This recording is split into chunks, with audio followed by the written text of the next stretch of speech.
1971 সালের 28 September guerrilla যুদ্ধের 6 মাস পেরিয়ে মুক্তিযুদ্ধের এক নতুন দিগন্ত উন্মোচিত হয়। কিলো ফ্লাইট গঠনের মাধ্যমে জন্ম নেয় বাংলাদেশ বিমান বাহিনী।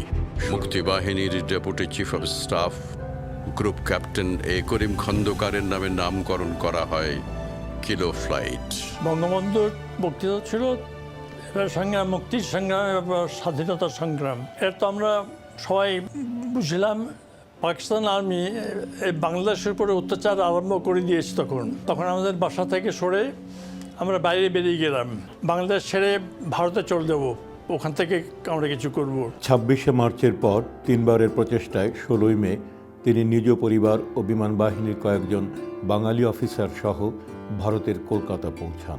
জুনের প্রথম দিকে তিনি মুক্তিবাহিনীর ডেপুটি চিফ অব স্টাফের দায়িত্ব গ্রহণ করে মুক্তিযোদ্ধাদের গেরিলা যুদ্ধের পাশাপাশি সম্মুখ যুদ্ধ পরিচালনায় এবং নৌকমান্ডো গঠনে বিশেষ ভূমিকা পালন করেন। মুক্তিযুদ্ধকালে মুখ্য সমন্বয়কারী হিসাবে প্রধানমন্ত্রী তাজউদ্দিন আহমদকে সহায়তা করেন একে খন্দকার।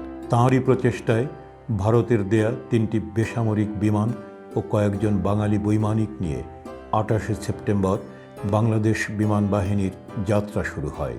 তো তাদেরকে বললাম যে আমাদের প্লেন দেন, প্লেন দিয়ে আমাদের জায়গা দেন, সেখান থেকে আমরা কাজ করব।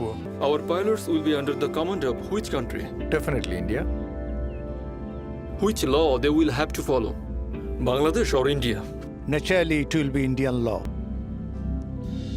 Sir, it would be best if they can arrange an airfield and some aircraft. Our pilots and ground crews will take care of the rest. তার নেতৃত্বে কঠোর প্রশিক্ষণ ও প্রস্তুতির পর 3রা ডিসেম্বর থেকে 15ই ডিসেম্বর পর্যন্ত মোট 50টি বিমান অভিযান সফলতার সাথে পরিচালিত হয়। আমরা সারাদিন কাজ করতাম, কিন্তু ফ্লাইং করতাম রাত্রের বেলা অন্ধকারের মধ্যে। এখন মনে হয় যে এটা গল্প, কিন্তু খুব কঠিন ছিল। 16 ডিসেম্বর 1971 মিত্রবাহিনীর কাছে পাক বাহিনীর আত্মসমর্পণ অনুষ্ঠানে তিনি বাংলাদেশের পক্ষে মুক্তিবাহিনীকে প্রতিনিধিত্ব করেন। মুক্তিযুদ্ধে অসামান্য অবদানের স্বীকৃতিস্বরূপ একে খন্দকারকে বীরুত্তম খেতাবে ভূষিত করা হয়।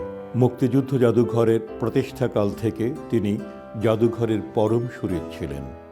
আনন্দে, উৎসবে, সংকটে সর্বদা তিনি ছিলেন জাদুঘরের পাশে। তাঁর প্রয়াণে আমরা গভীরভাবে শোকাহত।